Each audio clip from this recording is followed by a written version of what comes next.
श्री स्वामी समर्थ. नमस्कार स्वामी भक्तांनो. श्री स्वामींच्या लीला. अक्कलकोट गावात महिपालाच्या देवाळ्याजवळ मालोजी राजांच्या गवार नामक हत्तीला बांधण्याची जागा होती. त्या जागेवर आता शाळा आहे. तो हत्ती एकदा चांगलाच पिसाळला.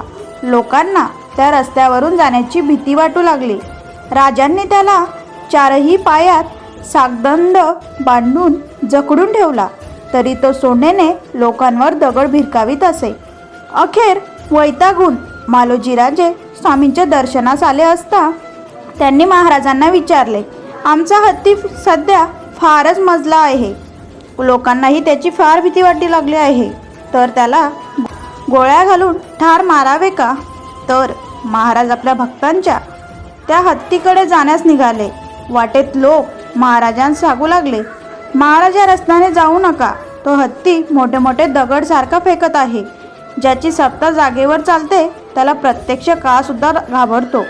असे साक्षात दत्तावतार श्री स्वामी समर्थ बरोबर असताना जे भक्त स्वतःला सेवक म्हणत होते ते देहबुद्धी धरून पळून गेले आणि फक्त एकनिष्ठ शिष्योत्तम असलेला चोळप्पा आणि बाबा यादव एवढे दोनच जण श्रींजवळ थांबले.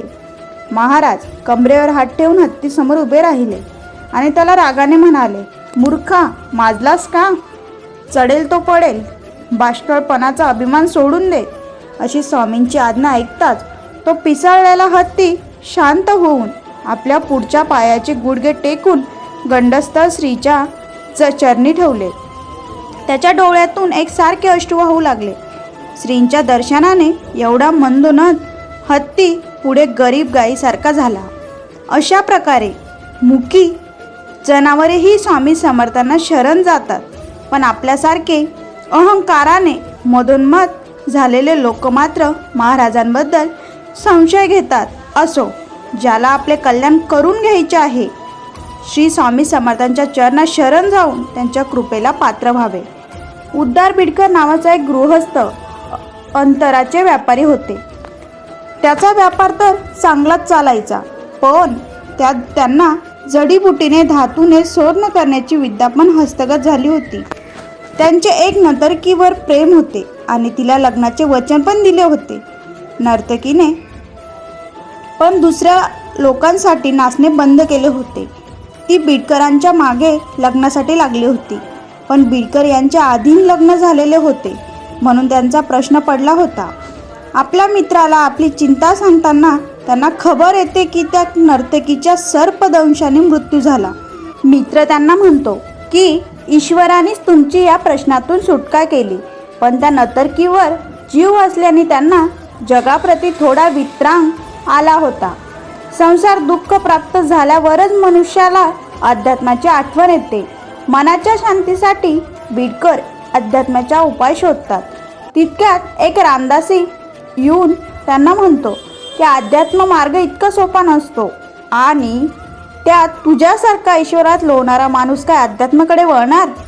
त्या रामदासाचा टोमणा बिडकरांच्या हृदयात लागतो. ते आपल्या आराध्य देव मारुतीच्या मंदिरात जातात. तिथे ते मारुतीचा धावा करतात.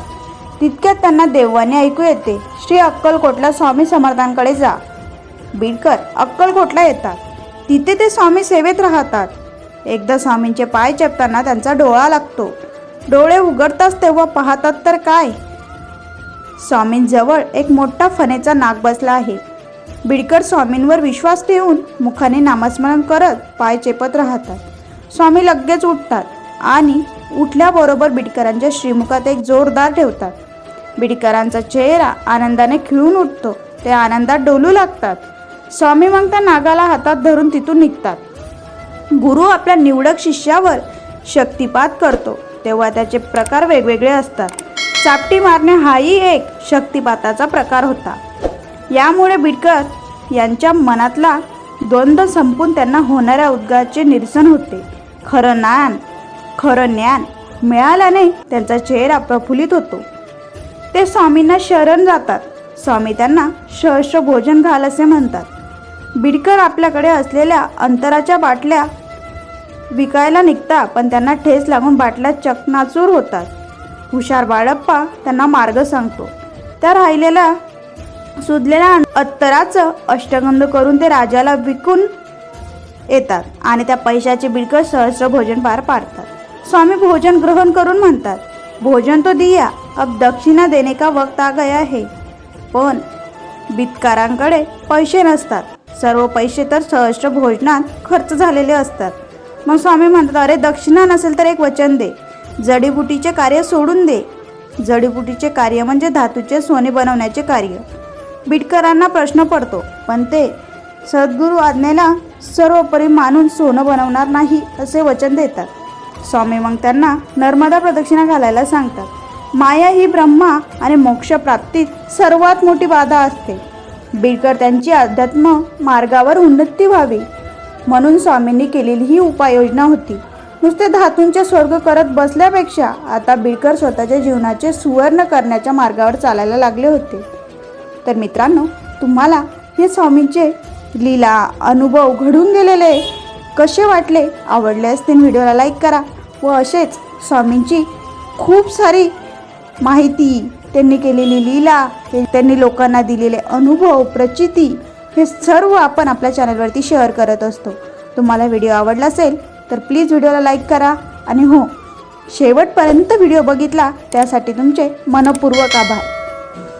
चला तर मग भेटूया अशाच एका नवीन व्हिडिओसोबत, नवीन माहितीसोबत। तोपर्यंत धन्यवाद। श्री स्वामी समर्थ।